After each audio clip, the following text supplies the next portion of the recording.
শুরু করছি আল্লাহর নামে, যিনি পরম করুণাময়, অতি দয়ালু। পরিচ্ছদ 58। সমুদ্রে খিয়র এর কাছে মুসা এর যাওয়া আর আল্লাহ তাআলার বাণী, অর্থাৎ আমি কি আপনার অনুসরণ করব এ শর্তে যে সত্য পথের যে জ্ঞান আপনাকে দান করা হয়েছে তা থেকে আমাকে শিক্ষা দেবেন। 18। 66। হাদিস নাম্বার 74। মুহাম্মদ ইবনু বুরায় জুহরি ইবনু আব্বাস থেকে বর্ণিত, তিনি এবং হুর ইবনু কায়স ইবনু হিসান আল ফাজারি মুসা আলাইহি ওয়াসাল্লামের সঙ্গী সম্পর্কে বাদানুবাদ করেছিলেন। ইবনু আব্বাস বললেন, তিনি ছিলেন খিয়র। ঘটনাক্রমে তখন তাদের পাশ দিয়ে উবাইদ ইবনু কাব যাচ্ছিলেন। ইবনু আব্বাস তাকে ডেকে বললেন, আমিও আমার ভাই মতবিরোধ পোষণ করছি মুসা আলাইহি ওয়াসাল্লামের সেই সঙ্গীর ব্যাপারে যার সাথে সাক্ষাৎ করার জন্য মুসা আলাইহি ওয়াসাল্লাম আল্লাহর কাছে পথের সন্ধান চেয়েছিলেন। আপনি কি রাসূল সাল্লাল্লাহু আলাইহি ওয়াসাল্লামকে তার সম্পর্কে কিছু বলতে শুনেছেন? তিনি বললেন, হ্যাঁ, আমি রাসূল সাল্লাল্লাহু আলাইহি ওয়াসাল্লামকে বলতে শুনেছি, একবার মুসা আলাইহি ওয়াসাল্লাম বনী ইসরাইলের কোন এক মজলিসে হাজির ছিলেন। তখন তার কাছে এক ব্যক্তি এসে বলল, আপনি কাউকে আপনার চেয়ে অধিক জ্ঞানী বলে জানেন কি? মুসা আলাইহি ওয়াসাল্লাম বললেন, না। তখন আল্লাহ তাআলা মুসা আলাইহি ওয়াসাল্লামের কাছে ওহী পাঠালেন, হ্যাঁ, আমার বান্দা খিয়র। অতঃপর মুসা আলাইহি ওয়াসাল্লাম তার সাথে সাক্ষাৎ করার রাস্তা জানতে চাইলেন। আল্লাহ তাআলা মাছকে তার জন্য নিশানা বানিয়ে দিলেন এবং তাকে বলা হলো, তুমি যখন মাছটি হারিয়ে ফেলবে তখন ফিরে আসবে, কারণ কিছুক্ষণের মধ্যেই তুমি তার সাক্ষাৎ পাবে। তখন তিনি সমুদ্রে সে মাছের নিশানা অনুসরণ করতে লাগলেন। মুসা আলাইহি ওয়াসাল্লামকে তার সঙ্গী যুবক বললেন, কুরআন মজিদের ভাষায়, আপনি কি লক্ষ্য করেছেন, আমরা যখন পাথরের কাছে বিশ্রাম নিচ্ছিলাম তখন আমি মাছের কথা ভুলে গিয়েছিলাম। শয়তান তার কথা আমাকে ভুলিয়ে দিয়েছিল। মুসা বললেন, আমরা তো সে স্থানটিরই অনুসন্ধান করছিলাম। এরপর তারা নিজেদের পদচিহ্ন ধরে ফিরে চলল। 18। 63-64। তারা খিয়রকে পেলেন। তাদের ঘটনা তাই, যা আল্লাহ তাআলা তার কিতাবে বর্ণনা করেছেন। পরিচ্ছদ 59। নবী সাল্লাল্লাহু আলাইহি ওয়াসাল্লামের উক্তি, হে আল্লাহ, আপনি তাকে কিতাব কুরআন শিক্ষা দিন। হাদিস নাম্বার 75। আবু মামার ইবনু আব্বাস থেকে বর্ণিত, তিনি বলেন, রাসূল সাল্লাল্লাহু আলাইহি ওয়াসাল্লাম একবার আমাকে জড়িয়ে ধরে বললেন, হে আল্লাহ, আপনি তাকে কিতাব কুরআন শিক্ষা দিন। পরিচ্ছদ 60। বালকদের কোন বয়সের শোনা কথা গ্রহণীয়? হাদিস নাম্বার 76। ইসমাইল আব্দুল্লাহ ইবনু আব্বাস থেকে বর্ণিত, তিনি বলেন, আমি বালক হবার নিকটবর্তী বয়সে একবার একটি মাদি গাধার উপর সওয়ার হয়ে এলাম। আর রাসূল সাল্লাল্লাহু আলাইহি ওয়াসাল্লাম তখন কোন দেওয়াল সামনে না রেখেই মিনায় সালাত নামাজ আদায় করছিলেন। তখন আমি কোন এক কাতারের সামনে দিয়ে গেলাম এবং মাদি গাধাটিকে চড়ে খাওয়ার জন্য ছেড়ে দিলাম। আমি কাতারে ভেতর ঢুকে পড়লাম, কিন্তু এতে কেউ আমাকে নিষেধ করলেন না। পরিচ্ছদ 60। বালকদের কোন বয়সের শোনা কথা গ্রহণীয়? হাদিস নাম্বার 77। মুহাম্মদ ইবনু ইউসুফ মাহমুদ ইবনুর রাবি থেকে বর্ণিত, তিনি বলেন, আমার মনে আছে, রাসূল সাল্লাল্লাহু আলাইহি ওয়াসাল্লাম একবার বালতি থেকে পানি নিয়ে আমার মুখমণ্ডলে কুলি করে দিয়েছিলেন, তখন আমি ছিলাম 5 বছরের বালক। পরিচ্ছদ 60। বালকদের কোন বয়সের শোনা কথা গ্রহণীয়? হাদিস নাম্বার 77। মুহাম্মদ ইবনু ইউসুফ মাহমুদ ইবনুর রাবি থেকে বর্ণিত, তিনি বলেন, আমার মনে আছে, রাসূল সাল্লাল্লাহু আলাইহি ওয়াসাল্লাম একবার বালতি থেকে পানি নিয়ে আমার মুখমণ্ডলে কুলি করে দিয়েছিলেন, তখন আমি ছিলাম 5 বছরের বালক। পরিচ্ছদ 61। ইলম হাসিলের জন্য বের হওয়া জাবির ইবনু আব্দুল্লাহ একটি মাত্র হাদিসের জন্য আব্দুল্লাহ ইবনু উনায়স এর কাছে 1 মাসের পথ সফর করে গিয়েছিলেন। হাদিস নাম্বার 78। হিমস নগরের কাজী আবুল কাসিম খালিদ ইবনু খালিউই ইবনু আব্বাস থেকে বর্ণিত, একবার তিনি এবং হুর ইবনু কায়স ইবনু আল ফাজারি মুসা আলাইহি ওয়াসাল্লামের সঙ্গীর ব্যাপারে বাদানুবাদ করছিলেন। তখন উবাই ইবনু কাব তাদের পাশ দিয়ে যাচ্ছিলেন। ইবনু আব্বাস তাকে ডেকে বললেন, আমিও আমার ভাই মতবিরোধ পোষণ করছি মুসা আলাইহি ওয়াসাল্লামের সেই সঙ্গীর ব্যাপারে যার সাথে সাক্ষাৎ করার জন্য মুসা আলাইহি ওয়াসাল্লাম আল্লাহর কাছে পথের সন্ধান চেয়েছিলেন। আপনি কি রাসূল সাল্লাল্লাহু আলাইহি ওয়াসাল্লামকে তার সম্পর্কে কিছু বলতে শুনেছেন? উবাই বললেন, হ্যাঁ, আমি রাসূল সাল্লাল্লাহু আলাইহি ওয়াসাল্লামকে তার প্রসঙ্গে বলতে শুনেছি যে একবার মূসা আলাইহি ওয়াসাল্লাম বনী ইসরাইলের কোন এক মজলিসে হাজির ছিলেন। তখন তার কাছে এক ব্যক্তি এসে বলল, আপনি কাউকে আপনার চেয়ে অধিক জ্ঞানী বলে জানেন কি? মূসা আলাইহি ওয়াসাল্লাম বললেন, না। তখন আল্লাহ তাআলা মূসা আলাইহি ওয়াসাল্লামের কাছে ওহী পাঠালেন, হ্যাঁ, আমার বান্দা খিয়র। অতঃপর মূসা আলাইহি ওয়াসাল্লাম তার সাথে সাক্ষাৎ করার রাস্তা জানতে চাইলেন। আল্লাহ তাআলা মাছকে তার জন্য নিশানা বানিয়ে দিলেন এবং তাকে বলা হলো, তুমি যখন মাছটি হারিয়ে ফেলবে তখন ফিরে আসবে, কারণ কিছুক্ষণের মধ্যেই তুমি তার সাক্ষাৎ পাবে। তখন তিনি সমুদ্রে সে মাছের নিশানা অনুসরণ করতে লাগলেন। যা হোক, মূসা আলাইহি ওয়াসাল্লামকে তার সঙ্গী যুবক বললেন, কুরআন মজিদের ভাষায়ও আপনি কি লক্ষ্য করেছেন আমরা যখন পাথরের কাছে বিশ্রাম নিচ্ছিলাম তখন আমি মাছের কথা বলতে ভুলে গিয়েছিলাম, আর শয়তান তার কথা আমাকে ভুলিয়ে দিয়েছিল। 18:63। মূসা বললেন, আমরা সে স্থানটির অনুসন্ধান করছিলাম। 18:64। তারপর তারা নিজেদের পদচিহ্ন ধরে ফিরে চললেন। শেষে তার খিয়র আলাইহি ওয়াসাল্লাম পেয়ে গেলেন। তাদের পরবর্তী ঘটনা আল্লাহ তাআলা তার কিতাবে বর্ণনা করেছেন। পরিচ্ছদ 62। ইলম শিক্ষার্থী ও শিক্ষাদাতার ফয়লত। হাদিস নাম্বার 79। মুহাম্মদ ইবনুল আলা আবু মুসা থেকে বর্ণিত যে রাসূল সাল্লাল্লাহু আলাইহি ওয়াসাল্লাম বলেছেন, আল্লাহ তাআলা আমাকে যে হিদায়ত ও ইলম দিয়ে পাঠিয়েছেন তার দৃষ্টান্ত হলো জমিনের উপর পতিত প্রবল বৃষ্টির ন্যায়। কোন কোন ভূমি থাকে উর্বর যা সে পানি শুষে নিয়ে প্রচুর পরিমাণে ঘাসপাতা এবং সবুজ তরুলতা উৎপাদন করে, আর কোন কোন ভূমি থাকে কঠিন যা পানি আটকে রাখে। পরে আল্লাহ তাআলা তা দিয়ে মানুষের উপকার করেন, তারা নিজেরা পান করে ও পশুপালকে পান করাই এবং তার দ্বারা চাষাবাদ করে। আবার কোন কোন জমি আছে যা একেবারে মসৃণ ও সমতল, তা না পানি আটকে রাখে আর না কোন ঘাসপাতা উৎপাদন করে। এই হলো সে ব্যক্তির দৃষ্টান্ত যে দিনের জ্ঞান লাভ করে এবং আল্লাহ তাআলা আমাকে যা দিয়ে প্রেরণ করেছেন তাতে সে উপকৃত হয়, ফলে সে নিজে শিক্ষা করে এবং অপরকে শিক্ষা দেয়। আর সে ব্যক্তির দৃষ্টান্ত যে সেদিকে মাথা তুলে তাকাই না এবং আল্লাহর যে হিদায়ত নিয়ে আমি প্রেরিত হয়েছি তা গ্রহণও করে না। আবু আব্দুল্লাহ মুখারি বলেন, ইসহাক থেকে বর্ণনা করেছেন তিনি এর স্থলে আটকিয়ে রাখে ব্যবহার করেছেন। হলো এমন ভূমি যার উপর পানি জমে থাকে, আর হলো সমতল ভূমি। পরিচ্ছদ 62। ইলম শিক্ষার্থী ও শিক্ষাদাতার ফয়লত। হাদিস নাম্বার 79। মুহাম্মদ ইবনুল আলা আবু মুসা থেকে বর্ণিত যে রাসূল সাল্লাল্লাহু আলাইহি ওয়াসাল্লাম বলেছেন, আল্লাহ তাআলা আমাকে যে হিদায়ত ও ইলম দিয়ে পাঠিয়েছেন তার দৃষ্টান্ত হলো জমিনের উপর পতিত প্রবল বৃষ্টির ন্যায়। কোন কোন ভূমি থাকে উর্বর যা সে পানি শুষে নিয়ে প্রচুর পরিমাণে ঘাসপাতা এবং সবুজ তরুলতা উৎপাদন করে, আর কোন কোন ভূমি থাকে কঠিন যা পানি আটকে রাখে। পরে আল্লাহ তাআলা তা দিয়ে মানুষের উপকার করেন, তারা নিজেরা পান করে ও পশুপালকে পান করাই এবং তার দ্বারা চাষাবাদ করে। আবার কোন কোন জমি আছে যা একেবারে মসৃণ ও সমতল, তা না পানি আটকে রাখে আর না কোন ঘাসপাতা উৎপাদন করে। এই হলো সে ব্যক্তির দৃষ্টান্ত যে দিনের জ্ঞান লাভ করে এবং আল্লাহ তাআলা আমাকে যা দিয়ে প্রেরণ করেছেন তাতে সে উপকৃত হয়, ফলে সে নিজে শিক্ষা করে এবং অপরকে শিক্ষা দেয়। আর সে ব্যক্তির দৃষ্টান্ত যে সেদিকে মাথা তুলে তাকাই না এবং আল্লাহর যে হিদায়ত নিয়ে আমি প্রেরিত হয়েছি তা গ্রহণও করে না। আবু আব্দুল্লাহ মুখারি বলেন, ইসহাক থেকে বর্ণনা করেছেন তিনি এর স্থলে আটকিয়ে রাখে ব্যবহার করেছেন। হলো এমন ভূমি যার উপর পানি জমে থাকে, আর হলো সমতল ভূমি। পরিচ্ছদ 63। ইলমের বিলুপ্তি ও মূর্খতার প্রসার। রাবিয়া বলেন, যার কাছে কিছুমাত্র ইলম আছে আর উচিত নয় নিজেকে অপমানিত করা। হাদিস নাম্বার 80।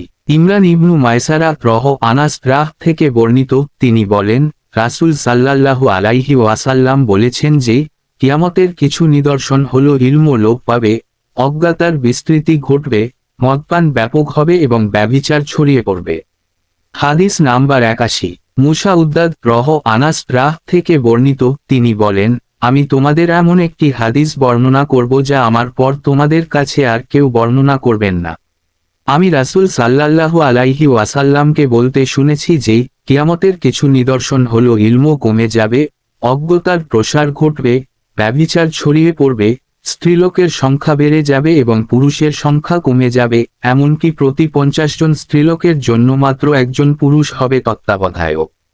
পরিচ্ছদ 64 ইলমের ফয়লত। হাদিস নাম্বার 82। সাইদ ইবনু উফায়ের ইবনু উমর থেকে বর্ণিত, তিনি বলেন, আমি রাসূল সাল্লাল্লাহু আলাইহি ওয়াসাল্লামকে বলতে শুনেছি, একবার আমি ঘুমিয়েছিলাম। তখন স্বপ্নে আমার কাছে এক পেয়ালা দুধ আনা হলো। আমি তা পান করলাম, তার পরিতৃপ্তি আমার সর্বাঙ্গে ছড়িয়ে পড়ল। এমনকি আমার মনে হতে লাগলো যে সে তৃপ্তি আমার নখ দিয়ে বের হচ্ছে। এরপর যেটুকু অবশিষ্ট ছিল তা আমি উমর ইবনুল খাত্তাবকে দিলাম। সাহাবায়ে কিরাম জানতে চাইলেন, ইয়া রাসূল সাল্লাল্লাহু আলাইহি ওয়াসাল্লাম, আপনি এ স্বপ্নের কি তাবির করেন? তিনি জবাবে বললেন, তা হলো ইলম। পরিচ্ছদ 65 প্রাণী বা অন্য বাহনে আসীন অবস্থায় ফতোয়া দেওয়া। হাদিস নাম্বার 83। ইসমাইল আব্দুল্লাহ ইবনু আমর ইবনু আশো থেকে বর্ণিত যে রাসূল সাল্লাল্লাহু আলাইহি ওয়াসাল্লাম বিদায় হাজ্জের হজ দিনে মিনায় মানুষের প্রশ্নের উত্তর দানের জন্য বাহনের উপর বসা ছিলেন। লোকে তার কাছে বিভিন্ন মাসালা জিজ্ঞাসা করছিল। এক ব্যক্তি তার কাছে এসে বলল, আমি ভুলবশত কুরবানি করার আগেই মাথা মুড়িয়ে ফেলেছি। তিনি বললেন, জবেহ কর, কোন ক্ষতি নেই। আর এক ব্যক্তি এসে বলল, আমি ভুলবশত কঙ্কর নিক্ষেপের আগেই কুরবানি করে ফেলেছি। তিনি বললেন, কঙ্কর ছুঁড়ো, কোন অসুবিধা নেই। আব্দুল্লাহ ইবনু আমর বলেন, রাসূল সাল্লাল্লাহু আলাইহি ওয়াসাল্লামকে সেদিন আগে বা পরে করা যে কাজ সম্পর্কেই জিজ্ঞাসা করা হচ্ছিল, তিনি একথাই বলছিলেন, কর, কোন ক্ষতি নেই। পরিচ্ছদ 66 হাত ও মাথার ইশারায় মাসালার জবাবদান। হাদিস নাম্বার 84। মুসা ইবনু ইসমাইল ইবনু আব্বাস থেকে বর্ণিত, হাজ্জের হজ সময় রাসূল সাল্লাল্লাহু আলাইহি ওয়াসাল্লামকে নানা বিষয়ে জিজ্ঞাসা করা হলো। কোন একজন বলল, আমি কঙ্কর নিক্ষেপের পূর্বেই জবেহ করে ফেলেছি। ইবনু আব্বাস বলেন, তখন রাসূল সাল্লাল্লাহু আলাইহি ওয়াসাল্লাম হাত দিয়ে ইশারা করে বললেন, কোন অসুবিধা নেই। আর এক ব্যক্তি বলল, আমি জবেহ করার পূর্বে মাথা মুড়িয়ে ফেলেছি। তিনি হাত দিয়ে ইশারা করলেন, কোন অসুবিধা নেই, যেহেতু ভুলবশত করা হয়েছে। পরিচ্ছদ 66 হাত ও মাথার ইশারায় মাসালার জবাবদান। হাদিস নাম্বার 85। মাকি ইবনু ইব্রাহিম আবু হুরায়রা থেকে বর্ণিত, রাসূল সাল্লাল্লাহু আলাইহি ওয়াসাল্লাম বলেন, শেষ জামানায় ইলম তুলে নেওয়া হবে, অজ্ঞতা ও ফিতনার প্রসার ঘটবে এবং হারাজ বেড়ে যাবে। জিজ্ঞাসা করা হলো, ইয়া রাসূল সাল্লাল্লাহু আলাইহি ওয়াসাল্লাম, হারাজ কি? তিনি হাত দিয়ে ইশারা করে বললেন, এরকম, যেন তিনি এর দ্বারা হত্যা বুঝিয়েছিলেন। পরিচ্ছদ 66 হাত ও মাথার ইশারায় মাসালার জবাবদান। হাদিস নাম্বার 86। মুসা ইবনু ইসমাইল আসমা থেকে বর্ণিত, তিনি বলেন, আমি আয়েশা এর কাছে এলাম, তিনি তখন সালাত নামাজ আদায় করছিলেন। আমি বললাম, মানুষের কি হয়েছে? তিনি আকাশের দিকে ইঙ্গিত করলেন, দেখ, সূর্য গ্রহণ লেগেছে। তখন সকল লোক সালাত নামাজ কুসুফ আদায়ের জন্য দাঁড়িয়ে রয়েছে। আয়েশা বললেন, সুবহানাল্লাহ। আমি বললাম, এটা কি কোন নিদর্শন? তিনি মাথা ইশারা করলেন, হ্যাঁ। এরপর আমি সালাত নামাজ দাঁড়িয়ে গেলাম। এমনকি সালাত নামাজ এত দীর্ঘ ছিল যে আমার বেহুশ হয়ে পড়ার উপক্রম হলো। তাই আমি মাথায় পানি ঢালতে লাগলাম। পরে সালাত নামাজ শেষে রাসূল সাল্লাল্লাহু আলাইহি ওয়াসাল্লাম আল্লাহর হামদ ও শানা বর্ণনা করলেন। এরপর বললেন, যা কিছু আমাকে ইতিপূর্বে দেখানো হয়নি তা আমি আমার স্থানেই দেখতে পেয়েছি। এমনকি জান্নাত এবং জাহান্নামও দেখেছি। এরপর আল্লাহ তাআলা আমার কাছে ওহী প্রেরণ করলেন, তোমাদেরকে কবরের মধ্যে পরীক্ষা করা হবে দাজ্জালের ন্যায় কঠিন পরীক্ষা অথবা তার কাছাকাছি। ফাতিমা বলেন, আসমা অনুরূপ শব্দ বলেছিলেন, না কাছাকাছি শব্দ, তা ঠিক আমার মনে নেই। কবরের মধ্যে বলা হবে, এ ব্যক্তি সম্পর্কে তুমি কি জানো? তখন মুমিন ব্যক্তি বা মুকিন বিশ্বাসী ব্যক্তি ফাতিমা বলেন, আসমা এর কোন শব্দটি বলেছিলেন ঠিক আমার মনে নেই। বলবে, তিনি মুহাম্মদ সাল্লাল্লাহু আলাইহি ওয়াসাল্লাম, তিনি আল্লাহর রাসূল। আমাদের কাছে মুজিজা ও হিদায়ত নিয়ে এসেছিলেন। আমরা তা গ্রহণ করেছিলাম এবং তার অনুসরণ করেছিলাম। তিনি মুহাম্মদ সাল্লাল্লাহু আলাইহি ওয়াসাল্লাম। 3 বার এরূপ বলবে। তখন তাকে বলা হবে, আরামে ঘুমাও। আমরা জানতে পারলাম যে তুমি দুনিয়ায় তার ওপর বিশ্বাসী ছিলে। আর মুনাফিক অথবা মুরতাদ সন্দেহ পোষণকারী ফাতিমা বলেন, আসমা কোনটি বলেছিলেন? আমি ঠিক মনে করতে পারছি না। বলবে, আমি কিছুই জানি না। মানুষকে তার সম্পর্কে কি যেন বলতে শুনেছি, তাই আমিও তাই বলেছি।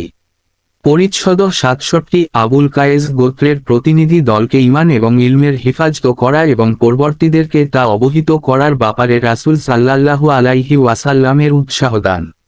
হাদিস নাম্বার 87। মুহাম্মদ ইবনু বাশশার রহ আবু জামরা রহ থেকে বর্ণিত, তিনি বলেন, আমি ইবনু আব্বাস ও লোকদের মধ্যে দোভাষীর কাজ করতাম।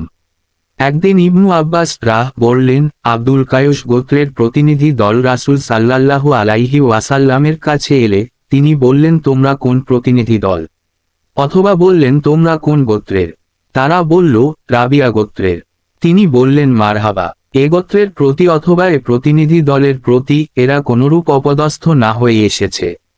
তারা বলল, আমরা বহু দূর থেকে আপনার কাছে এসেছি, আর আমাদের ও আপনার মাঝে রয়েছে কাফিরদের এই মুজার গোত্রের বাস। আমরা শাহর ওই হারাম ছাড়া আপনার কাছে আসতে সক্ষম নই। সুতরাং আমাদের এমন কিছু নির্দেশ দিন যা আমাদের পশ্চাতে যারা রয়েছে তাদের কাছে পৌঁছাতে এবং তার ওসিলায় আমরা জান্নাতে দাখিল হতে পারি। তখন তিনি তাদের 4টি কাজের নির্দেশ দিলেন এবং 4টি কাজ থেকে নিষেধ করলেন। তাদের এক আল্লাহর উপর ঈমান আনার নির্দেশ দিলেন। তিনি বললেন, এক আল্লাহর উপর ঈমান আনা কিরূপে হয় জানো? তারা বলল, আল্লাহ তার রাসূলই ভালো জানেন। তিনি বললেন, তা হলো এ সাক্ষ্য দেওয়া যে আল্লাহ ছাড়া ইলাহ নেই এবং মুহাম্মদ আল্লাহর রাসূল সাল্লাল্লাহু আলাইহি ওয়াসাল্লাম। সালাত নামাজ কায়েম করা, যাকাত দেওয়া এবং রমজানের সিয়াম পালন করা, আর তোমাদের গনিমাতের মাল থেকে 1/5 দান করবে। আর তাদের নিষেধ করলেন শুকনো লাউয়ের খোল, সবুজ কলস এবং আলকাতরার পালিশকৃত পাত্র ব্যবহার করতে। সুবা বলেন, কখনো আবু জামরা খেজুর গাছ থেকে তৈরি পাত্রের কথাও বলেছেন, আবার তিনি কখনো এর স্থলে বলেছেন। রাসূল সাল্লাল্লাহু আলাইহি ওয়াসাল্লাম বললেন, তোমরা এগুলো মনোযোগ সহকারে স্মরণ রাখো এবং তোমাদের পশ্চাতে যারা রয়েছে তাদের পৌঁছে দাও। পরিচ্ছদ 68। উদ্ভূত মাসালার জন্য সফর করা এবং নিজের পরিজনদের শিক্ষা দেওয়া। হাদিস নাম্বার 88। মুহাম্মদ ইবনু মুকাতিল আবুল হাসান উকবা ইবনুল হারিস বর্ণনা করেন, তিনি আবু ইহাব ইবনু আজিও এর কন্যাকে বিবাহ করলে তার কাছে একজন স্ত্রীলোক এসে বলল, আমি উকবা কে এবং সে যাকে বিয়ে করেছে তাকে আবু ইহাবের কন্যাকে দুধ পান করিয়েছি। উকবা তাকে বললেন, আমি জানি না যে তুমি আমাকে দুধ পান করিয়েছ, আর ইতিপূর্বে তুমি আমাকে এ কথা জানাওনি। এরপর তিনি মদিনায় রাসূল সাল্লাল্লাহু আলাইহি ওয়াসাল্লামের কাছে গেলেন এবং তাকে জিজ্ঞাসা করলেন। রাসূল সাল্লাল্লাহু আলাইহি ওয়াসাল্লাম বললেন, এ কথার পর তুমি কিভাবে তার সঙ্গে সংসার করবে? এরপর উকবা তার স্ত্রীকে আলাদা করে দিলেন এবং সে মহিলা অন্য স্বামীর সঙ্গে বিবাহ বন্ধনে আবদ্ধ হল। পরিচ্ছদ 69। পালাক্রমে ইলম শিক্ষা করা। হাদিস নাম্বার 89। আবুল ইয়ামান ও ইবনু ওহাব উমর থেকে বর্ণিত, তিনি বলেন, আমিও আমার এক আনসারী প্রতিবেশী বনি উমায়া ইবনু জায়দের মহল্লায় বাস করতাম। এ মহল্লাহটি ছিল মদিনার উঁচু এলাকায় অবস্থিত। আমরা দুজনে পালাক্রমে রাসূল সাল্লাল্লাহু আলাইহি ওয়াসাল্লামের খিদমতে হাজির হতাম। তিনি একদিন আসতেন আর আমি একদিন আসতাম। আমি যেদিন আসতাম সেদিনের ওহী প্রভৃতির খবর নিয়ে তাকে পৌঁছে দিতাম, আর তিনি যেদিন আসতেন সেদিন তিনি অনুরূপ করতেন। এরপর একদিন আমার আনসারী সঙ্গী তার পালার দিন এলেন এবং সেখান থেকে ফিরে আমার দরজায় খুব জোরে করাঘাত করতে লাগলেন। আমার নাম নিয়ে বলতে লাগলেন, তিনি কি এখানে আছেন? আমি ঘাবড়ে গিয়ে তার দিকে গেলাম। তিনি বললেন, এক বিরাট ঘটনা ঘটে গেছে। রাসূল সাল্লাল্লাহু আলাইহি ওয়াসাল্লাম তার স্ত্রীগণকে তালাক দিয়েছেন। আমি তখনই আমার কন্যা হাফসা এর কাছে গেলাম। তিনি তখন কাঁদছিলেন। আমি বললাম, রাসূল সাল্লাল্লাহু আলাইহি ওয়াসাল্লাম কি তোমাদের তালাক দিয়ে দিয়েছেন?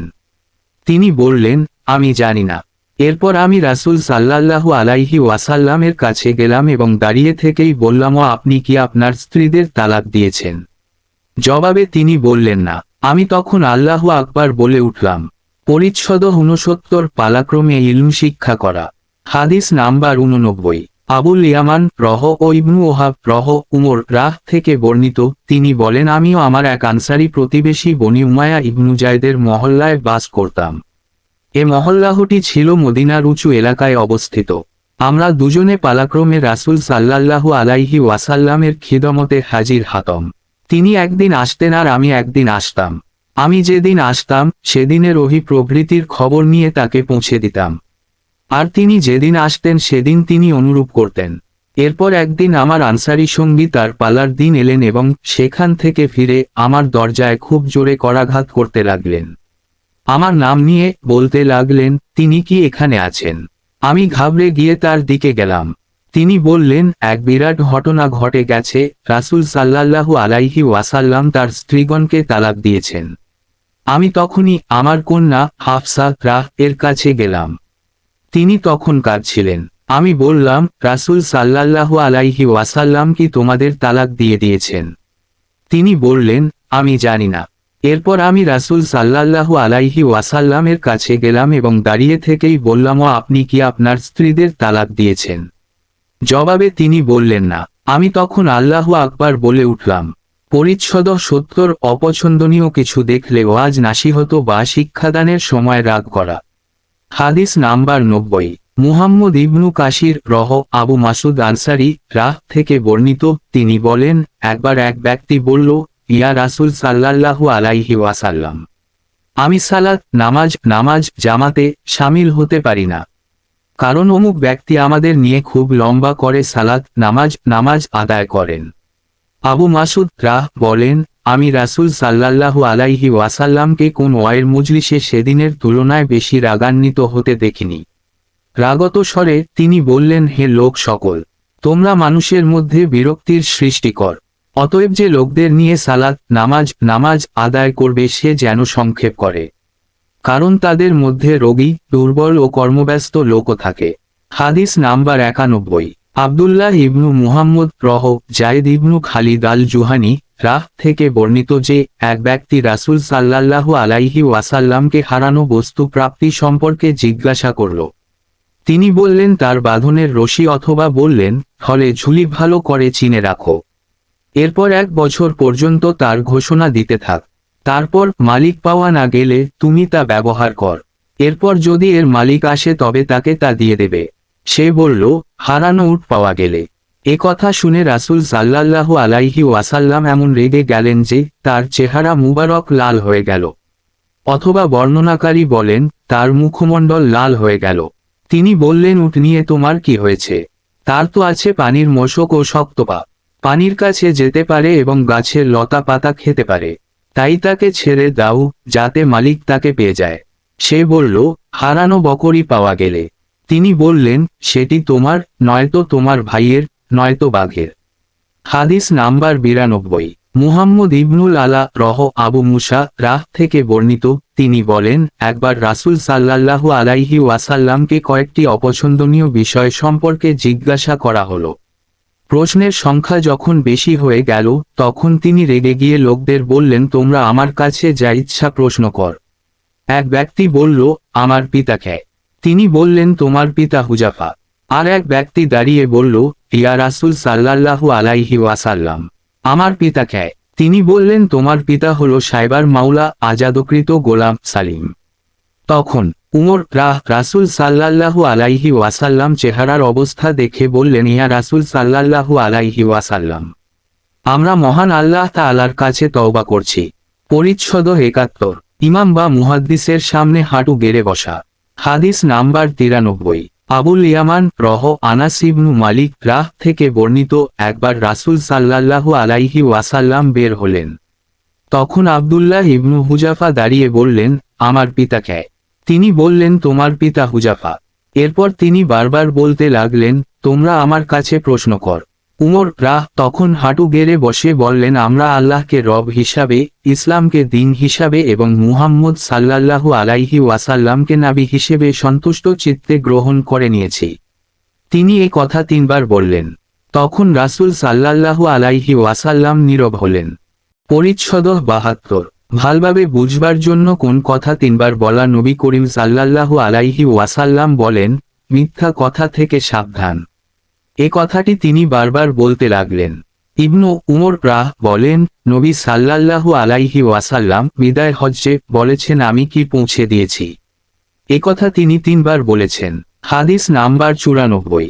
আবদুল্লাহ আনাস থেকে বর্ণিত, তিনি বলেন, রাসূল সাল্লাল্লাহু আলাইহি ওয়াসাল্লাম যখন সালাম করতেন 3বার সালাম করতেন, আর যখন কোন কথা বলতেন তা 3বার বলতেন। হাদিস নাম্বার 95। ইবনু আব্দুল্লাহ আনাস থেকে বর্ণিত, তিনি বলেন, রাসূল সাল্লাল্লাহু আলাইহি ওয়াসাল্লাম যখন কোন কথা বলতেন তখন তা 3বার বলতেন যাতে তা বুঝে নেওয়া যায়। আর যখন কোন কওমের নিকট এসে সালাম করতেন তাদের প্রতি 3বার সালাম করতেন। হাদিস নাম্বার 96। মুসা উদ্দাদ আব্দুল্লাহ ইবনু আমর থেকে বর্ণিত, তিনি বলেন, আমাদের এক সফরে রাসূল সাল্লাল্লাহু আলাইহি ওয়াসাল্লাম পেছনে রয়ে গেলেন। এরপর তিনি আমাদের নিকট এমন সময় পৌঁছলেন যখন আমাদের সালাতুল আসরের প্রস্তুতিতে দেরি হয়ে গিয়েছিল। আমরা অজু করতে গিয়ে আমাদের পা মোটামুটিভাবে পানি দিয়ে ভিজিয়ে নিচ্ছিলাম। তখন রাসূল সাল্লাল্লাহু আলাইহি ওয়াসাল্লাম উচ্চস্বরে ঘোষণা দিলেন, পায়ের গোড়ালি শুকনো থাকার জন্য জাহান্নামের শাস্তি রয়েছে। তিনি একথা 2বার কিংবা 3বার বললেন। পরিচ্ছদ 73। আপন দাসী ও পরিবারবর্গকে শিক্ষাদান। হাদিস নাম্বার 97। মুহাম্মদ ইবনু সালাম আবু বুরদা তার পিতা থেকে বর্ণিত, তিনি বলেন, রাসূল সাল্লাল্লাহু আলাইহি ওয়াসাল্লাম বলেছেন, 3 ধরনের লোকের জন্য 2টি সওয়াব রয়েছে। 1 আহলে কিতাব, যে ব্যক্তি তার নবীর উপর ঈমান এনেছে এবং মুহাম্মদ সাল্লাল্লাহু আলাইহি ওয়াসাল্লামের উপরও ঈমান এনেছে। 2 যে কৃতদাস আল্লাহর হক আদায় করে এবং তার মালিকের হকও আদায় করে। 3 যার একটি বাদী ছিল যার সাথে সে মিলিত হতো, তারপর তাকে সে সুন্দরভাবে আদব কায়দা শিক্ষা দিয়েছে এবং ভালোভাবে দ্বীনি ইলম শিক্ষা দিয়েছে, এরপর তাকে আজাদ করে বিয়ে করেছে, তার জন্য 2টি সওয়াব রয়েছে।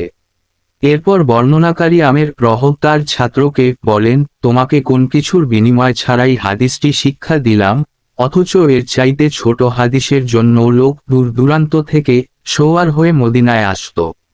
পরিচ্ছদ 74। আলিম কর্তৃক মহিলাদের নসিহত করা ও দ্বীনি ইলম শিক্ষা দেওয়া। হাদিস নাম্বার 98। সুলাইমান ইবনু হারব ইবনু আব্বাস থেকে বর্ণিত, তিনি বলেন, আমি নবী সাল্লাল্লাহু আলাইহি ওয়াসাল্লামকে সাক্ষ্য রেখে বলছি যে, অথবা পরবর্তী বর্ণনাকারী আতা বলেন, আমি ইবনু আব্বাসকে সাক্ষী রেখে বলছি যে, নবী করিম সাল্লাল্লাহু আলাইহি ওয়াসাল্লাম ঈদের দিন পুরুষের কাতার থেকে বের হলেন আর তার সঙ্গে ছিলেন বিলাল। রাসূল সাল্লাল্লাহু আলাইহি ওয়াসাল্লাম মনে করলেন যে দূরে থাকার কারণে তার আওয়াজ মহিলাদের কাছে পৌঁছেনি, তাই তিনি পুনরায় তাদের নসিহত করলেন এবং দান খয়রাত করার উপদেশ দিলেন। তখন মহিলারা কানের দুল ও হাতের আংটি দিয়ে দিতে লাগলেন, আর বিলাল সেগুলি তার কাপড়ের আঁচলে নিতে লাগলেন। ইসমাইল আতা সূত্রে বলেন যে, ইবনু আব্বাস বলেন, আমি রাসূল সাল্লাল্লাহু আলাইহি ওয়াসাল্লামকে সাক্ষী রেখে বলছি। পরিচ্ছদ 75। হাদিসের প্রতি আগ্রহ। হাদিস নাম্বার 99। আব্দুল আজিও ইবনু আব্দুল্লাহ আবু হুরায়রা থেকে বর্ণিত, তিনি বলেন, একবার রাসূল সাল্লাল্লাহু আলাইহি ওয়াসাল্লামকে জিজ্ঞাসা করা হলো, ইয়া রাসূলাল্লাহ সাল্লাল্লাহু আলাইহি ওয়াসাল্লাম, কিয়ামতের দিন আপনার শাফাআত লাভে কে সবচাইতে বেশি ভাগ্যবান হবে? রাসূল সাল্লাল্লাহু আলাইহি ওয়াসাল্লাম বললেন, আবু হুরায়রা, আমি ধারণা করেছিলাম এ বিষয়ে তোমার আগে আমাকে আর কেউ প্রশ্ন করবে না, কারণ আমি দেখেছি হাদিসের প্রতি তোমার বিশেষ আগ্রহ রয়েছে। কিয়ামতের দিন আমার শাফাআত লাভে সবচাইতে ভাগ্যবান হবে সেই ব্যক্তি যে খালিস দিলে লা ইলাহা ইল্লাহ পূর্ণ কালেমা তাইয়্যিবা। পরিচ্ছদ 74। আলিম কর্তৃক মহিলাদের নসিহত করা ও দ্বীনি ইলম শিক্ষা দেওয়া। হাদিস নাম্বার 98। সুলাইমান ইবনু হারব ইবনু আব্বাস থেকে বর্ণিত, তিনি বলেন, আমি নবী সাল্লাল্লাহু আলাইহি ওয়াসাল্লামকে সাক্ষ্য রেখে বলছি যে, অথবা পরবর্তী বর্ণনাকারী আতা বলেন, আমি ইবনু আব্বাসকে সাক্ষী রেখে বলছি যে, নবী করিম সাল্লাল্লাহু আলাইহি ওয়াসাল্লাম ঈদের দিন পুরুষের কাতার থেকে বের হলেন আর তার সঙ্গে ছিলেন বিলাল। রাসূল সাল্লাল্লাহু আলাইহি ওয়াসাল্লাম মনে করলেন যে দূরে থাকার কারণে তার আওয়াজ মহিলাদের কাছে পৌঁছেনি, তাই তিনি পুনরায় তাদের নসিহত করলেন এবং দান খয়রাত করার উপদেশ দিলেন। তখন মহিলারা কানের দুল ও হাতের আংটি দিয়ে দিতে লাগলেন, আর বিলাল সেগুলি তার কাপড়ের আঁচলে নিতে লাগলেন।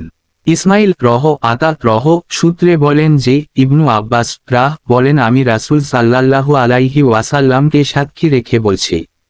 পরিচ্ছদ ৭৫। হাদিসের প্রতি আগ্রহ। হাদিস নাম্বার ৯৯। আব্দুল আজিও ইবনু আব্দুল্লাহ আবু হুরায়রা থেকে বর্ণিত, তিনি বলেন একবার রাসূল সাল্লাল্লাহু আলাইহি ওয়াসাল্লামকে জিজ্ঞাসা করা হলো, ইয়া রাসূলাল্লাহ সাল্লাল্লাহু আলাইহি ওয়াসাল্লাম, কিয়ামতের দিন আপনার শাফাআত লাভে কে সবচাইতে বেশি ভাগ্যবান হবে? রাসূল সাল্লাল্লাহু আলাইহি ওয়াসাল্লাম বললেন, আবু হুরায়রা, আমি ধারণা করেছিলাম এ বিষয়ে তোমার আগে আমাকে আর কেউ প্রশ্ন করবে না, কারণ আমি দেখেছি হাদিসের প্রতি তোমার বিশেষ আগ্রহ রয়েছে। কিয়ামতের দিন আমার শাফাআত লাভে সবচাইতে ভাগ্যবান হবে সেই ব্যক্তি যে খালিস দিলে লা ইলাহা ইল্লাহ পূর্ণ কালেমা তাইয়্যিবা বলে। পরিচ্ছদ ৭৬। কিভাবে ইলম তুলে নেওয়া হবে? উমর ইবনু আব্দুল আজিও মদিনায় আবু বকর ইবনু হাজম এর কাছে এক পত্রে লিখেন, খোঁজ কর রাসূলুল্লাহ সাল্লাল্লাহু আলাইহি ওয়াসাল্লামের যে হাদিস পাও তা লিখে নাও। আমি ইলম লোপ পাওয়ার এবং আলিমদের বিদায় নেওয়ার আশঙ্কা করছি, এবং জেনে রাখো নবী করিম সাল্লাল্লাহু আলাইহি ওয়াসাল্লামের হাদিস ছাড়া আর কিছুই গ্রহণ করা হবে না, এবং প্রত্যেকের উচিত ইলমের প্রচার প্রসার করা, আর তারা যেন একত্রে বসে ইলমের চর্চা করে, যাতে যে জানে না সে শিক্ষা লাভ করতে পারে, কারণ ইলম গোপনীয় বিষয় না হওয়া পর্যন্ত বিলুপ্ত হবে না। হাদিস নাম্বার ১০০। আলা ইবনু আব্দুল জব্বার আব্দুল্লাহ ইবনু দিনার এর সূত্রে বর্ণিত রিওয়ায়াতে উমর ইবনু আব্দুল আজিও এর উপরোক্ত হাদিসে আলিমগণের বিদায় নেওয়া পর্যন্ত বর্ণিত আছে। হাদিস নাম্বার ১০১। ইসমাঈল ইবনু আবু ওয়াইস আব্দুল্লাহ ইবনু আমর ইবনুল আশো থেকে বর্ণিত, তিনি বলেন আমি রাসূল সাল্লাল্লাহু আলাইহি ওয়াসাল্লামকে বলতে শুনেছি যে আল্লাহ তাআলা বান্দার অন্তর থেকে ইলম বের করে উঠিয়ে নেবেন না, বরং আলিমদের উঠিয়ে নেওয়ার মাধ্যমে ইলম উঠিয়ে নেবেন। যখন কোন আলিম বাকি থাকবে না তখন লোকেরা জাহিলদেরই নেতা হিসেবে গ্রহণ করবে। তাদের জিজ্ঞাসা করা হবে, তারা না জেনেই ফতোয়া দিবে, ফলে তারা নিজেরাও গোমরাহ হবে আর অপরকেও গোমরাহ করবে। ফিরাবরী বলেন, আব্বাস হিশাম সূত্রেও অনুরূপ বর্ণিত আছে। পরিচ্ছদ ৭৭। ইলম শিক্ষার জন্য মহিলাদের ব্যাপারে কি আলাদা দিন নির্ধারণ করা যায়? হাদিস নাম্বার ১০২। আদম আবু ঈদ খুদ্রি থেকে বর্ণিত, তিনি বলেন মহিলারা একবার নবী সাল্লাল্লাহু আলাইহি ওয়াসাল্লামকে বলল, পুরুষেরা আপনার কাছে আমাদের চাইতে প্রাধান্য বিস্তার করে আছে, তাই আপনি নিজে আমাদের জন্য একটি দিন ধার্য করে দিন। তিনি তাদের বিশেষ একটি দিনের ওয়াদা করলেন, সেদিন তিনি তাদের সঙ্গে সাক্ষাৎ করলেন এবং তাদের ওয়াজ নসিহত করলেন ও নির্দেশ দিলেন। তিনি তাদের যা যা বলেছিলেন তার মধ্যে একথাও ছিল যে তোমাদের মধ্যে যে স্ত্রীলোক ৩টি সন্তান আগেই পাঠাবে তারা চিহ্ন, তারা তার জন্য জাহান্নামের পর্দাস্বরূপ হয়ে থাকবে। তখন এক স্ত্রীলোক বলল, আর ২টি পাঠালে? তিনি বললেন, ২টি পাঠালেও তারা চিহ্ন, তার জীবিতাবস্থায় ৩টি সন্তান মারা গেল। হাদিস নাম্বার ১০৩। মুহাম্মদ ইবনু বাশশার আবু ঈদ সূত্রে নবী সাল্লাল্লাহু আলাইহি ওয়াসাল্লাম থেকে অনুরূপ বর্ণনা করেছেন। আব্দুর রহমান আল আশবাহানি আবু হুরায়রা থেকে বর্ণিত, তিনি বলেন এমন ৩ সন্তান যারা সাবালক হয়নি। পরিচ্ছদ ৭৮। কোন কথা শুনে না বুঝলে জানার জন্য পুনরায় জিজ্ঞেস করা। হাদিস নাম্বার ১০৪। ঈদ ইবনু আবু মারয়াম ইবনু আবু মুলায়কা বলেন, নবী করিম সাল্লাল্লাহু আলাইহি ওয়াসাল্লামের সহধর্মিনী আয়েশা কোন কথা শুনে বুঝতে না পারলে বারবার জিজ্ঞাসা করতেন। একবার রাসূল সাল্লাল্লাহু আলাইহি ওয়াসাল্লাম বললেন, কিয়ামতের দিন